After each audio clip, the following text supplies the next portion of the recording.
Are you, like the rest of the world, or the rest of the YouTube world, on that journey to try and shallow that club on the way down? Shallowing the club and creating lag is very much a hot topic. That came out hot. Is very much a hot topic when it comes to golf instruction. So how do we do this? Well, I think I've found a way. I genuinely think I've found a way through experimentation, through coaching.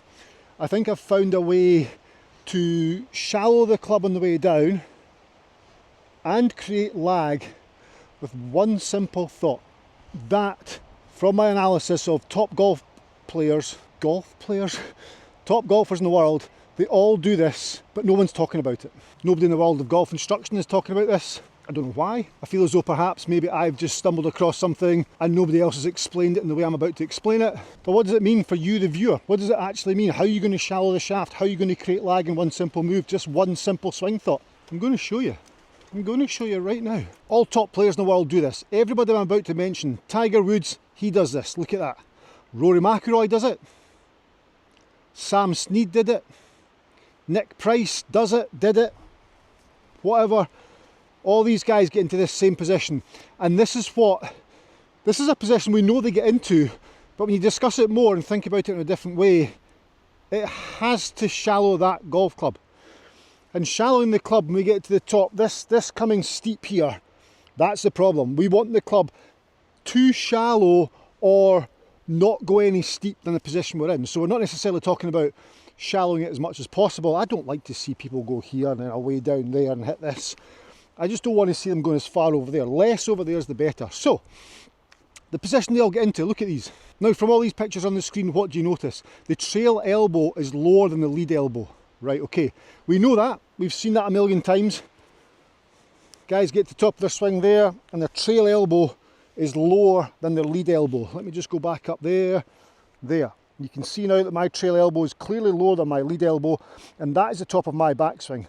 And then I come down to impact. Now, to create the shallowing of the shaft, the trail elbow has to stay lower. This is important. This is really important. The trail elbow has to stay lower than the lead elbow at the start of the downswing. Pretty close to impact, to be honest with you. All the way to, I'd say, MP6. MP6 is measurable position 6. Okay, so we've got 1, 2, 3, 4 is the top of your swing, 5 is left arm parallel to the ground, 6 is club shaft parallel to the ground. So as long as you keep that lead elbow lower than the trail elbow, all the way to MP6, and then the trail elbow will start to straighten, so they'll both come a little bit more in line with each other, or more level with each other, and into impact. But try and focus on keeping that trail elbow lower than your lead elbow, all the way down to there. So there it's lower, there it's lower, there it's lower. That's the same height, that's lower. We get into impact, they start to meet each other, and so on. Now, I'm going to hit one, okay? Just thinking about trail elbow stays lower. Trail elbow stays lower. Trail elbow's lower. That was probably the worst strike I've had all day. There. Okay. They're pretty good actually, to be fair. That wasn't that bad. Now, watch this.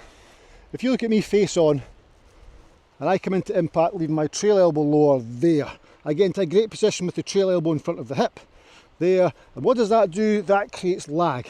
There's no way I've gone out here to lose the lag being the angle between lead arm and club shaft, or stress on the shaft. I've maintained that down there because I've kept my trail elbow lower than my lead elbow. Down the line this looks like so. Up to there. Imagine the trail elbow gets high. Oh no. Oh no. That's not going to work. If I come down to here and I throw the club away, I cast the club, what happens to the trail elbow? It goes higher. Club gets steeper. I hold that angle there, trail elbow low, all the way down. So it creates lag. It also creates the shallowing of the shaft. So the swing thought is simple. Trail elbow below lead elbow. And you're probably thinking to yourself, it can't be as easy as that, Steve. There's no way. Do you know what? It actually is that easy. I set myself. I get up to the top of my swing, my trail elbow's low. in order to keep the trail elbow low, make sure you maintain your forward bend. So make sure you stay in your posture. Do not alter your spine angle. A lot of guys, when I talk about this, they alter the spine angle. And of course that, yes, it's going to lower the trail elbow, but watch this. So I'm here, great, trail elbow's lower. Guys who try and do this to keep the trail elbow low, they do that to get there. That's no use, because now I can't even see the golf ball. I'm going to have to raise the trail elbow. So you must maintain your posture position. Trail elbow low, trail elbow low. Just keep the trail elbow lower than the lead elbow.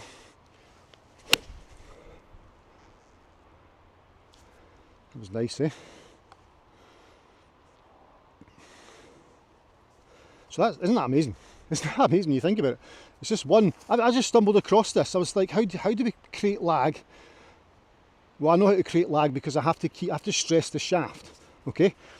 Can I stress the shaft if I've come over the top? Well, no, because it's compression leakage as opposed to stressing it and being able to compress. I've come over it and leaked the compression that way. I've not been able to hold that compression. So if I keep my trail elbow lower, I'm going to create that. Also, it's going to shallow the shaft. So it's that one swing thought there. Just that one thought of putting these two things together. Because I was like, so many guys coming over the top and not getting enough out of the shot. You could get a lot more out of the shot. You could hit the ball a lot further without applying any more effort, but just getting the dynamics, the loading of the club, the storing of that power, and then releasing it into impact. Instead of loading the club, releasing it too early, not be able to store it correctly. And that was my thing. It was like, how do I explain that? So looking at Tiger, looking at Rory, looking at Steed, and looking at Nick Price, that's just the four examples I'm using. Every one of them at the top of their swing were in that position. They then start the downswing, keeping that trail elbow lower than the lead elbow. So of course, what does that do? It does both things. And when I coach now, and I tell people, just keep the trail elbow lower than the lead elbow down to parallel or MP6. Game changing. See that term, game changing? I don't know, I have to stop saying that. It's like, I'm not in high school, eh? Jesus. Revolutionary. I can't even say it.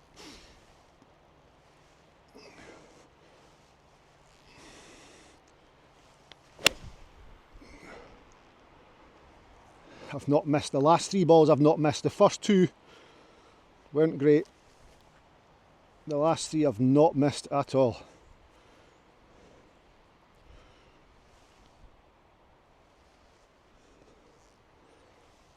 I'm not trying to tuck it in. I'm not trying to yank it in here. I'm just trying to keep it lower than my lead elbow. I'm aware of that. I'm aware of where my elbows are. That trail elbow's lower. Hold that whole assembly. There. Justin Rose. There. Just holding that assembly to there. And then let it go. There and go. Don't be scared to let it go. That's one huge thing to think about. You know, people talk about holding angles. Create the angle between lead arm and club shaft. Nice L shape, beautiful. Up to the top, oh, it decreases even more. More of a V shape now instead of an L. Brilliant. Hold. Just let it go. Get to P6, what feels like P6.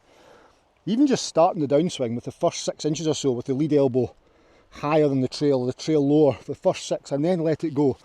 That'll make a huge difference.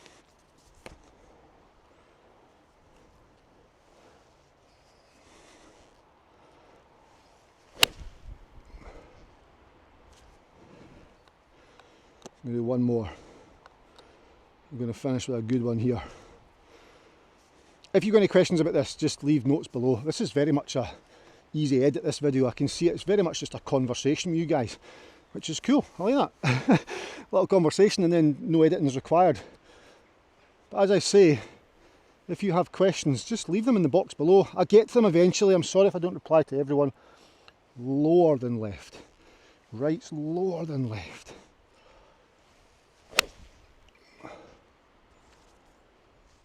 Yes. That for me, I think that's good golf instruction. And of course I'm going to say that, haven't I? But I think about it, we talk about in golf, there's so much, pressure points, power accumulators, and it's all very, very important stuff.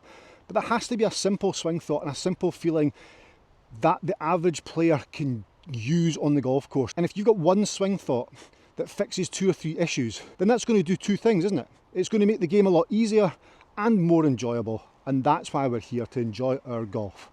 Because at the end of the day, it's not life or death, it's just a hobby, isn't it? It's supposed to be fun. I'll see you in my next video. Bye bye.